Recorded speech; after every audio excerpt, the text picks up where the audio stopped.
Nung huling hearing natin, Mr. Chair, di ba, tatandaan nyo, Yes. ipinababalik na natin yung kinuha nila na 20%.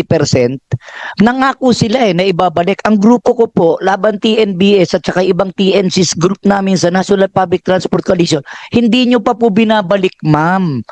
Let's say here, totoo. Kasi tinanong ko kayo how many times hindi nyo pa ho binabalik yung pinababalik ni Mr. Chair na kinulekta na 20% sa mga buntis, estudyante at PWDs. But I will check with our legal din po, but this is I thought it was agreed upon. I remember now. During that hearing, you did agree na yes, the 20% would be refunded to the riders. Hindi nyo pala sinunod, so you're just waiting a memorandum coming from the LTFRB? yes, sir. Sir, we're Anong batas yun? asking for the provision po No, of the senior ma'am. citizen. You did mention about the law. When you mentioned, are you a lawyer? Yes, sir. Oh, then since you're a lawyer, dapat alam mo kung anong batas yun. Yes. Yari ka ngayon. Sige. Oh, lawyer ka pa man din.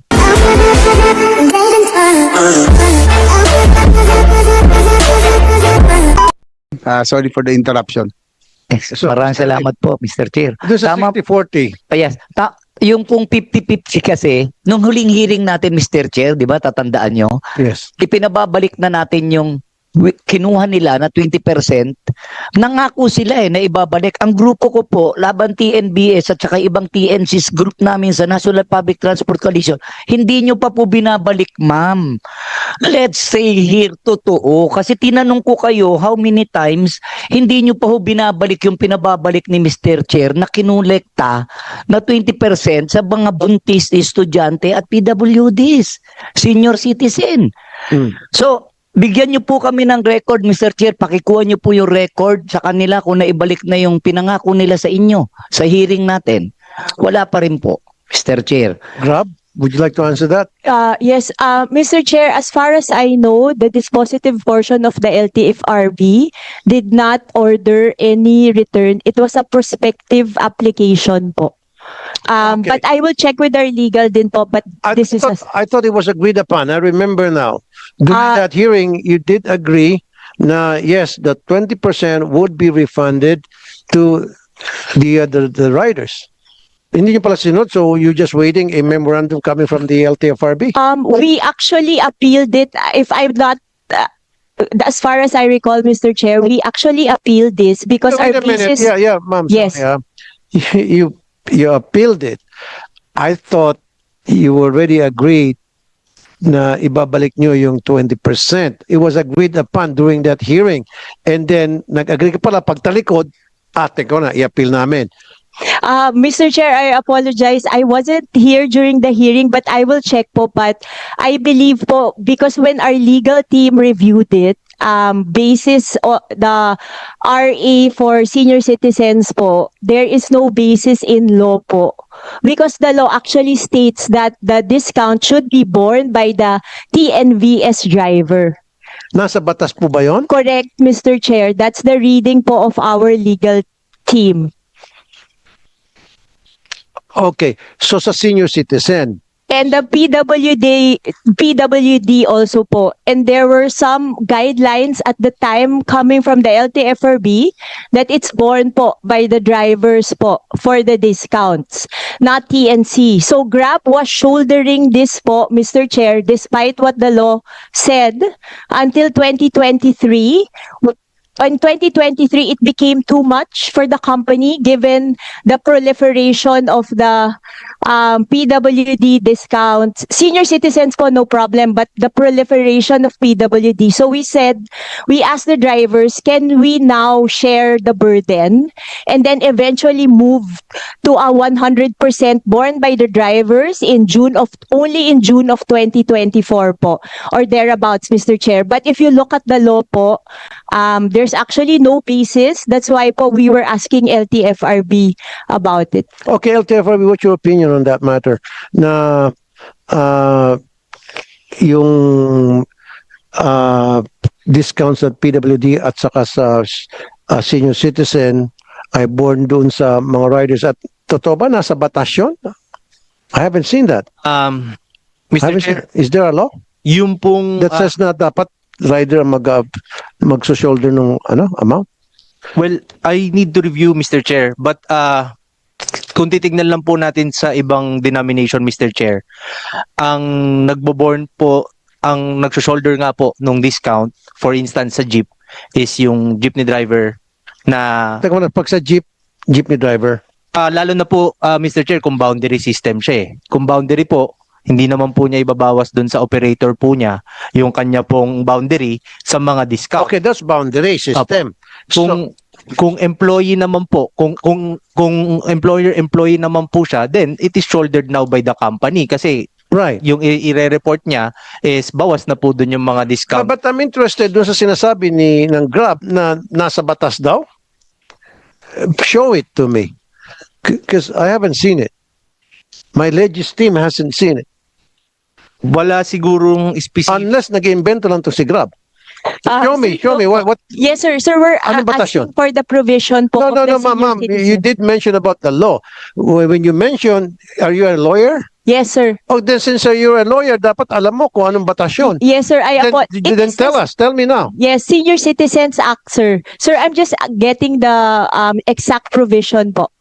Senior Citizens Act and then PWD's Act also. Nandun, nasabi dapat yung rider. Sir, for the senior citizens, yes. Sir, sa PWD, sir, we're looking at the provision, sir. Based on the study of our legal team, Mr. Pero dapat Chair. memorize nyo na yun. Alam nyo, pag-usapan Yes, sir. natin yan. Sige, pakibanggit sa Senior Citizens Act.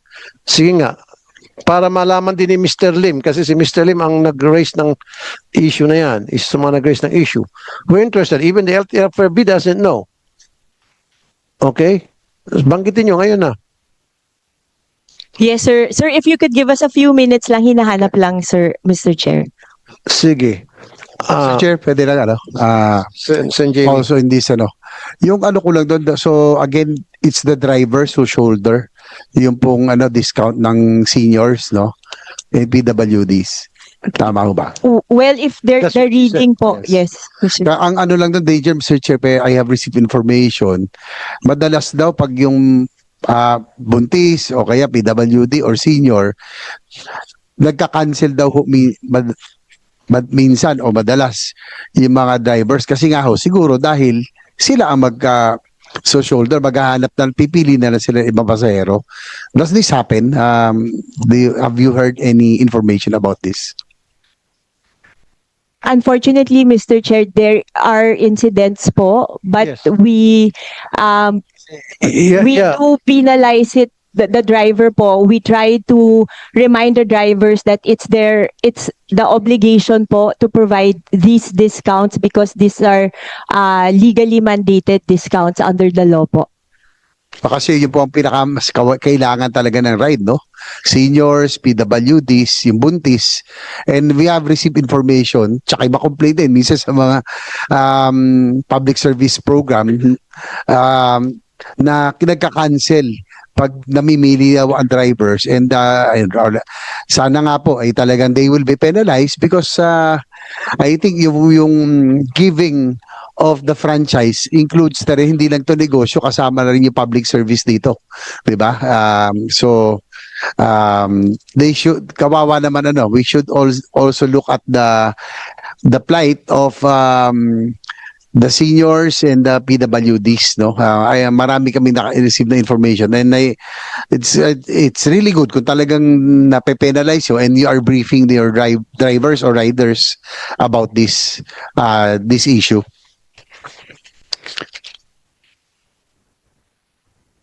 May I be recognized po, Mr. Chair? And what's your name and you're from what company? I am from the National Commission for Senior Citizens. Go ahead, Ma'am Kalapit. Very good. Thank you.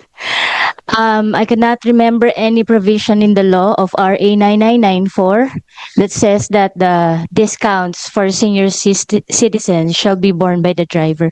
Wala po nakastipulate na ganon. Oh, Thank you po. Glap. Yari ka ngayon. Sige. Loyal ka pa man din. Kaya nga nagulat kami, nabulagan nyo kami, maging LTFRB, doesn't know. Na yung pinagsasabi mo, maging team ko, legis team ko. Ayan, meron ng isa pa. Si Miss Kalapit. Sir, so this is the Sir, it's an MC by LTFRB. It is what? Sir, MC, sir. So hindi batas.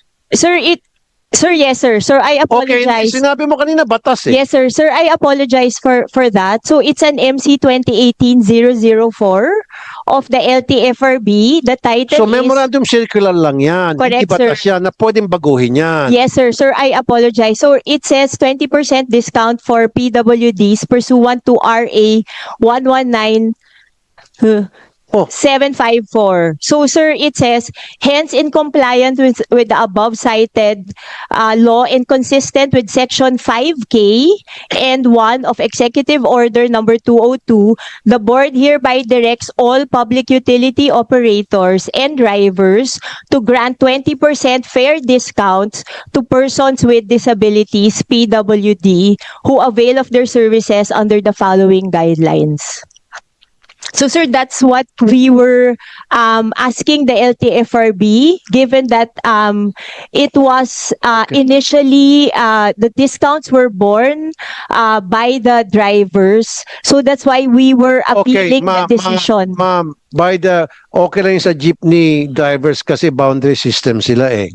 Wala ako nakikitang problema doon. Kasi come what may, dapat meron silang imimit talaga na pera na i-endorso nila doon sa operator nila at certain amounts na dapat na i-endorso doon sa operator at yung natitira kita nila yon. Wala tayong, pero yung sa inyo employee-employees relationship yan. So LTFRB, anong reaction nyo na sinabi kanina ni Grab? Mr. Chair, yung 2018 po na binanggit po ng Grab, na-amend na po. Nag-issue po ang LTFRB nung March 19, 2025. I think this was after these issues was raised, Mr. Chair. So ang nilagay na po dito, Mr. Chair, yung 20% shall be the TNVS operator and the TNC will equally share 50-50 the mandated fare discounts. The fare discounts mandated by law and other regulations shall not be passed on by the TNC and the TNVS operator to the TNVS driver unless the TNVS operator is also the driver of the vehicle. So I think Mr. Chair, para po ma-resolve kasi marami po tayong klase. Meron nga po talagang TNVS na sa kanya po siya na po yung operator, siya rin yung driver. Yes. So basic kung ganun po, hati po talaga sila nung TNC. Pero similar po sa jeep, kung boundary naman po yung TNVS rider, tapos meron siyang operator, ang nilagay naman po natin dito ay dapat po sa TNC tsaka si operator niya ang mag-shoulder nung discount, hindi po si driver. Okay. So Grab, maliwanag. So ba't ka pa mag-apela? Nakita mo ba yung bagong MC series of 2025, March 2025, right? Yes, Mr. Chair. -10, 2025-10. Yes, Mr. Chair, what we were appealing is for the past. What the charges that we were seeing from 2024, June 2024, because that's the only time we started charging the driver until the March 2025 resolution. Okay. We are not appealing for what we've shouldered previous to June of 2024. I think that was the point of Mr. Lim. He was saying that we should reimburse from the June 2024 until the March 2025. And that's what the only portion, Mr. Chair, that we were appealing, because as I've said, based on our legal assessment, there is no basis to reimburse. All right. So moving forward. So kayo na mag-shoulder Grab, hindi na yung mga The operators po. We share with the operator, driver, not the driver, sir. The operator po of the Hindi, meron naman yung- TNVS. Yes. Otherwise, mas kayo dapat ang mag-shoulder. Yes. So we shoulder 60%, Mr. Chair. 60%. Yes, sir. Okay. Sige. Bato. I'm just looking at the complaints doon sa mga comment section namin, ano.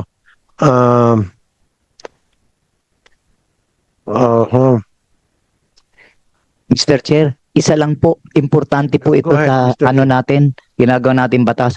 Mr. Chair, hindi po ako lawyer, no? Pero pinag-aralan ko yung tungkol dito tungkol sa mga pamasahe as a organization. Mr. Chair, mukha po kasing may mali doon pa lang sa paglalagay ng pamasahe sa TNCs. Para pong mali, parang hindi dumadaan sa gobyerno. Mayroon po, alam po yan ni Mr. Greg Pua.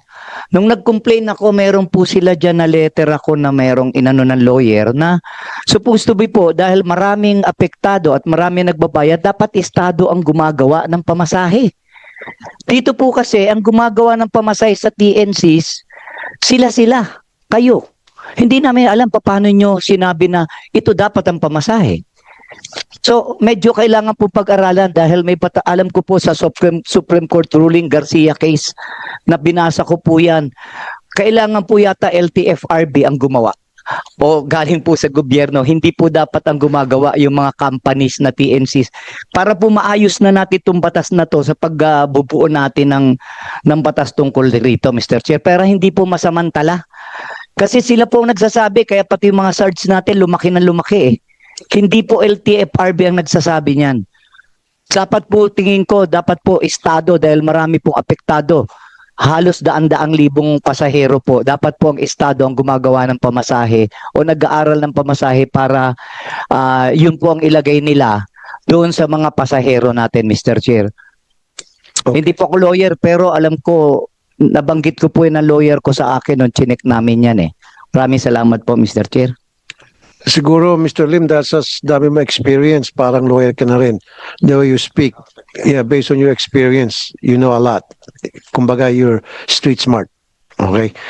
Anyway, isa pa,